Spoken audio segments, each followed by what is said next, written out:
karena dia sakit ginjal, dia harus cuci darah 3 kali seminggu. Maka kenormalan baru baginya adalah setiap 2 hari dia harus pergi ke rumah sakit atau ke tempat-tempat untuk boleh cuci darah demi kehidupannya. Dan kalau dia tidak mengikuti kenormalan baru itu, maka hidupnya terancam. Demikian juga kita pada saat ini, saudara. Kita ini hidup bersama-sama dengan virus corona. Virus corona ini masih merupakan ancaman dimanapun saudara berada. Itu sebabnya sebagai hamba Tuhan dan juga gembala yang mengasihi saudara, saya mohon saudara mengerti bahwa Indonesia masih berbahaya, terutama bagi orang-orang tua kita. Dan itu sebabnya saudara berhati-hatilah. Kenormalan baru bukan berarti kebebasan seperti dahulu, tetapi ada hal-hal baru yang harus kita buat. Sebagai contoh, jagalah kebersihan saudara, selalu mencuci tangan, dan kemudian selalu pakai masker ketika saudara ada di luar. Jagalah jarak dengan sekeliling saudara, hindarilah tempat-tempat keramaian, dan dengan demikian kiranya kita dan keluarga boleh dilindungi oleh Tuhan. Kita adalah orang-orang yang percaya kepada Tuhan, tetapi kita juga tidak boleh mencobai Tuhan. Saudara, memang kita percaya kepada Tuhan, Tuhan kita melindungi kita, tapi kita tidak mencobai Tuhan dengan berlaku bodoh, dengan menutup mata dan kemudian menyeberang jalan dengan berkata Tuhan pasti melindungi. Itu mencobai Tuhan.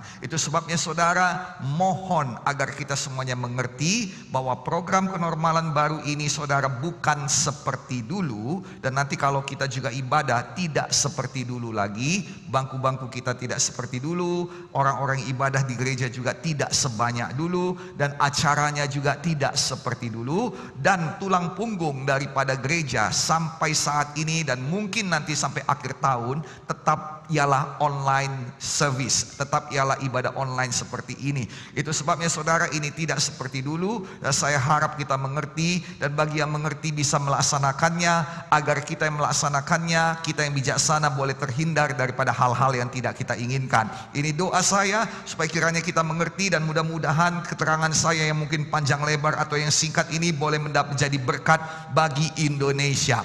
Nah, Bapak Ibu Saudara-saudari, tidak dapat tiada bahwa dalam kehidupan ini kita pasti mengalami masa krisis. Dan krisis itu membawa perubahan di dalam hidup kita. Tanpa krisis maka tidak ada perubahan.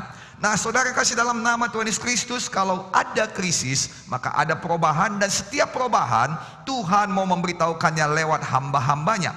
Dalam Kejadian 18 ayat 17 dikatakan Tuhan sendiri bahwa berfikirlah Tuhan, apakah aku akan menyembunyikan kepada Abraham apa yang hendak kulakukan ini? Tuhan mau melakukan sesuatu, tetapi Tuhan mau memberitahu kepada Abraham. Nah, saudara yang kasih dalam nama Tuhan Yesus Kristus, Nabi Yesaya menegaskan bahwa Tuhan mau memberitahu rencananya dan perbuatannya kepada umatnya, kepada gerejanya, supaya umatnya dan gerejanya dapat mengantisipasi pekerjaan Tuhan dan dapat memberitakan kemasyuran Tuhan.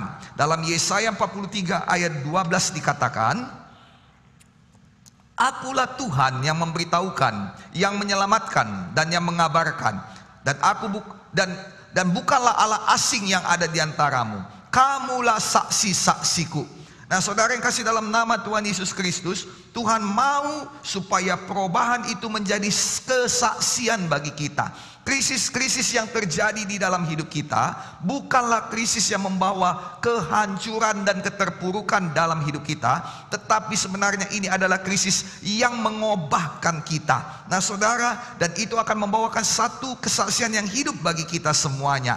Nah, Tuhan tidak memberitahukan kepada kita tentang krisis-krisis atau kesusahan yang kita hadapi, tetapi Tuhan memberitahukan kepada kita jalan keluar daripada krisis itu dan apa yang harus kita buat supaya kita menang atas krisis itu. Dalam 1 Korintus 10 ayat 13 dikatakan, saudara, pencobaan-pencobaan yang kamu alami, krisis-krisis yang kamu alami, tekanan-tekanan, permasalahan yang kamu alami, ialah tekanan, permasalahan, pencobaan, krisis yang biasa yang tidak melebihi kekuatan manusia. Sebab Allah itu setia, Dan Ia tidak akan membiarkan kamu dicobai melampaui kekuatanmu. Pada waktu kamu dicobai, Ia memberikan kepadamu jalan keluar sehingga kamu dapat menanggungnya. Tuhan tidak mau kita kalah. Tuhan tidak mau saudara menjadi korban krisis.